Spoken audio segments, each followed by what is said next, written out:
এখন যে মন্দিরের অংশটুকু আপনারা দেখছেন সেটি বিষ্ণুপুর ৬ নম্বর ওয়ার্ড মল্লেশ্বর মহল্লায় অবস্থিত।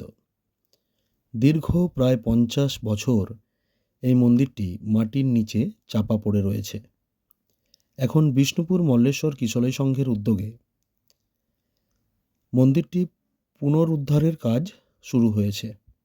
ইতিমধ্যেই বেশ খানিকটা অংশ উদ্ধার করা হয়েছে। এই মন্দিরটি আর ৫টা মন্দিরের মতো মাটির ওপরে নয়, বরং মাটির নিচে জলের তলায় অবস্থিত। অর্থাৎ জলের তলায় মন্দির এবং সেই মন্দিরের ভেতরে রয়েছে শিবলিঙ্গ। এই কারণেই এই মন্দিরের নাম জল্লেশ্বর। ইতিমধ্যেই সেই দীর্ঘ প্রতীক্ষার অবসান ঘটেছে এবং শিবলিঙ্গটি উদ্ধার করা হয়েছে এবং একই সাথে আমরা ইতিহাসের সাক্ষী হয়ে রইলাম।